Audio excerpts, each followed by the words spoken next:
اے کملی میں لپٹنے والے، رات کو قیام کیا کرو مگر تھوڑی سی رات، یعنی نصف رات یا اس سے کچھ کم قیام کرو یا کچھ زیادہ، اور قرآن کو اچھی طرح ٹھہر ٹھہر کر پڑھا کرو۔ ہم ان قریب تم پر ایک بھاری فرمان نازل کریں گے، کچھ شک نہیں کہ رات کا اٹھنا نفس کو سخت پامال کرتا ہے، اور اس وقت ذکر بھی خوب درست ہوتا ہے۔ دن کے وقت تو تمہیں اور بہت سے شغل ہوتے ہیں، تو اپنے پروردگار کے نام کا ذکر کرو اور ہر طرف سے بے تعلق ہو کر اسی کی طرف متوجہ ہو جاؤ۔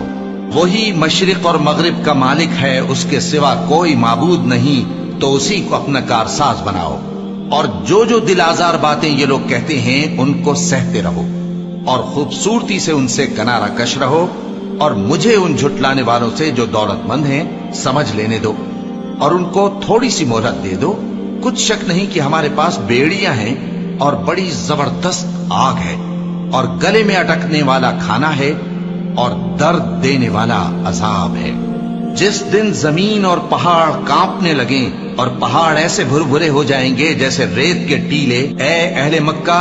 جس طرح ہم نے فرعون کے پاس موسیٰ کو پیغمبر بنا کر بھیجا تھا، اسی طرح تمہارے پاس بھی محمد صلی اللہ علیہ وآلہ وسلم ایک رسول بھیجے ہیں جو تمہارے مقابلے میں گواہ ہوں گے۔ سو فرعون نے ہمارے پیغمبر کا کہا نہ مانا تو ہم نے اس کو بڑے دردناک انداز سے پکڑ لیا۔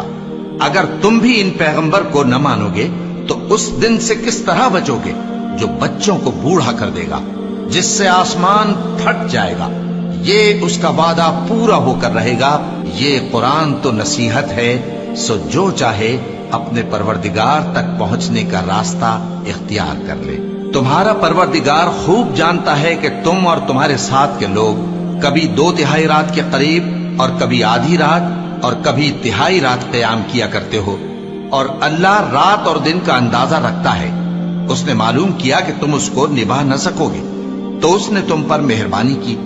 پس جتنا آسانی سے ہو سکے اتنا قرآن پڑھ لیا کرو۔ اس نے جانا کہ تم میں بعض بیمار بھی ہوں گے، اور بعض اللہ کے فضل یعنی معاش کی تلاش میں ملک میں سفر کریں گے، اور بعض اللہ کی راہ میں لڑیں گے، تو جتنا آسانی سے ہو سکے اتنا قرآن پڑھ لیا کرو، اور نماز قائم کرتے رہو، اور زکوٰۃ ادا کرتے رہو، اور اللہ کو نیک نیتی سے قرض دیتے رہو، اور جو عمل نیک تم اپنے لیے آگے بھیجو گے اس کو اللہ کے ہاں بہتر اور صلے میں بہت عظیم پاؤ گے، اور اللہ سے بخشش مانگتے رہو، بے شک اللہ بخشنے والا ہے، مہربان ہے۔